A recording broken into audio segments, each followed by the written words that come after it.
최근 정치권을 뒤흔든 명태균 게이트와 관련하여 명태균의 행적과 발언을 살펴보면 전형적인 사기꾼의 특징들이 다수 발견됩니다.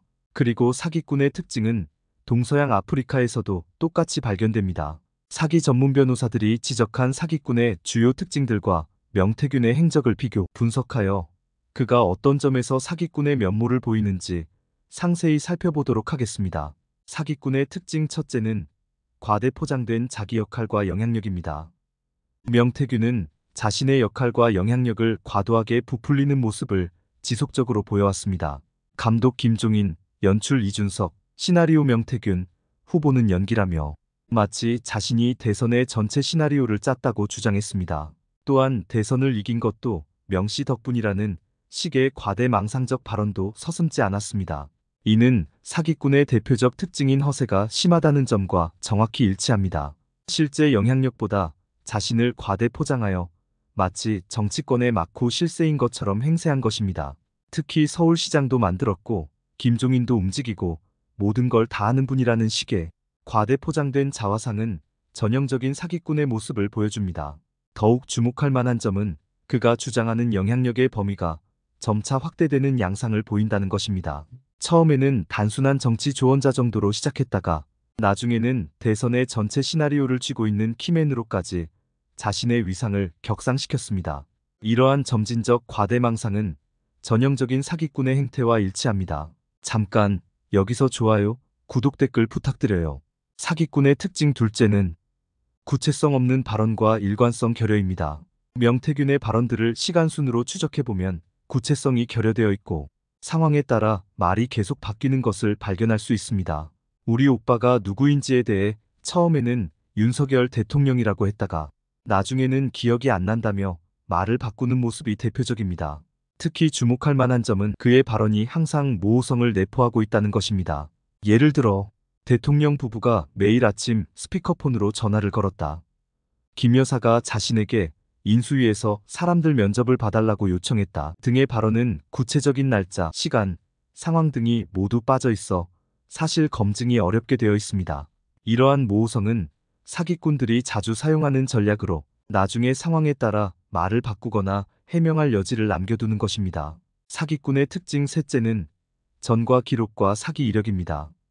명태균의 전과 기록은 그의 사기꾼적 성향을 입증하는 가장 객관적인 증거입니다.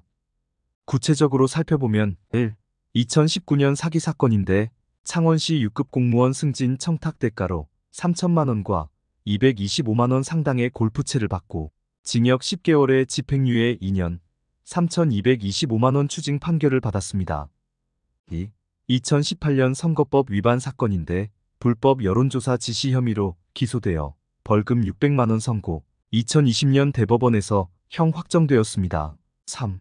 2020년 추가 선거법 위반 사건인데 선거권이 박탈된 상태에서 불법 선거운동을 하고 벌금 100만 원 선고받았습니다. 이러한 전과 기록은 단순한 실수나 우발적 사건이 아닌 지속적이고 계획적인 사기 행각을 보여주는 증거입니다. 사기꾼의 특징 넷째는 과도한 친밀감 표현과 감정 호소입니다. 명태균은 자신이 얼마나 헌신적으로 일했는지를 강조하며 감정에 호소하는 발언을 자주 합니다. 구체적인 사례를 보면 다음과 같습니다. 보수 재건을 위해 정말 열심히 일했다. 너희들 중에 밥값, 숙박비, 차비 한 번 준 놈 있냐? 내가 사기꾼이면 너희들은 뭐냐? 내가 사기쳐 얻은 게 도대체 뭐가 있냐? 배고픈 병사는 창을 들고 나가 싸울 수 없다. 민의를 배신한 너희들이 진짜 사기꾼이다. 이러한 발언들은 전형적인 감정 호소 전략으로 자신의 희생과 헌신을 강조하면서 상대방의 죄책감을 자극하는 수법입니다. 사기꾼들이 자주 사용하는 희생자 코스프레의 전형적인 예시입니다. 사기꾼의 특징 다섯째는 위협과 협박성 발언의 전략적 사용입니다. 명태균의 위협성 발언은 매우 전략적으로 이루어졌습니다. 상황별로 살펴보면 다음과 같습니다. 초기 단계, 건들지 않으면 난 가만히 있다.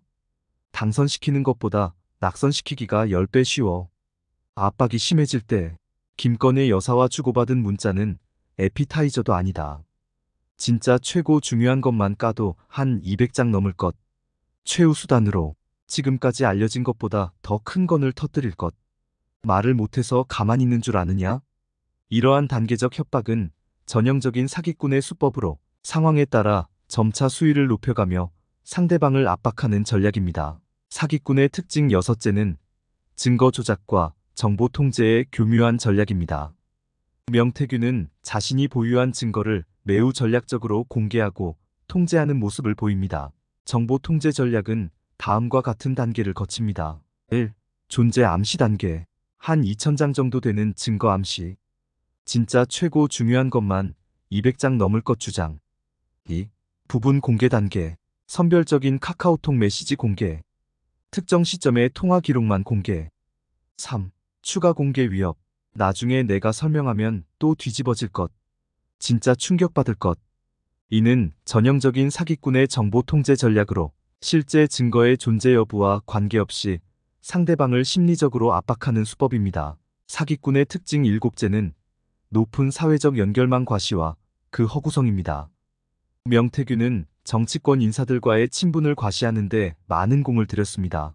주요 과시 대상은 김종인 전 국민의힘 비대위원장, 이준석 개혁신당 대표, 윤석열 대통령 부부입니다.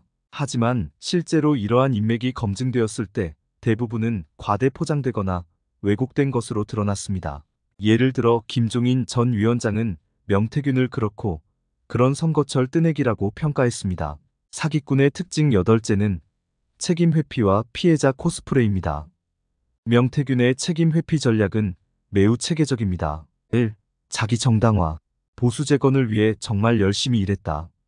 밥과 숙박비, 차비 한 번 준 놈 있냐? 2. 역공격 전략. 내가 사기꾼이면 너희들은 뭐냐? 민의를 배신한 너희들이 진짜 사기꾼이다. 3. 피해자 행세. 자신의 가족을 언급하며 동정 유발. 딸 셋하고 우리 집사람하고 살게 놔둬라. 이러한 전략적 책임 회피는 전형적인 사기꾼의 행태입니다. 사기꾼의 특징 9제는 급박한 상황 조성과 심리적 압박입니다. 명태균은 상황의 급박성을 강조하며 심리적 압박을 가하는 전략을 구사했습니다. 폭로의 임박성 강조. 더 큰 충격이 있을 것이라는 암시. 세상이 뒤집어질 정도의 내용이 있다는 암시. 이러한 급박성 강조는 사기꾼들이 자주 사용하는 수법으로 상대방의 냉철한 판단을 방해하는 전략입니다. 이상의 심층 분석을 종합해 볼 때 결론적으로 명태균은 사기꾼의 전형적인 특징들을 다수 보여주고 있습니다.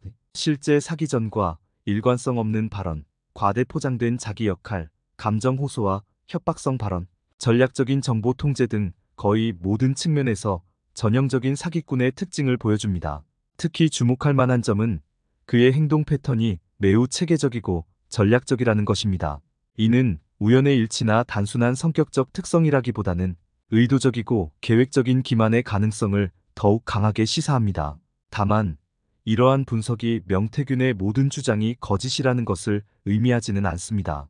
그의 주장 중 일부는 사실일 수 있으며 이는 향후 검찰 수사 등을 통해 검증되어야 할 것입니다. 하지만 적어도 그의 행적과 발언, 패턴은 전형적인 사기꾼의 특징들과 매우 높은 일치도를 보인다는 점은 주목할 만합니다. 이러한 분석은 향후 유사한 사례를 판단하는 데 있어서도 중요한 참고 자료가 될 수 있을 것입니다.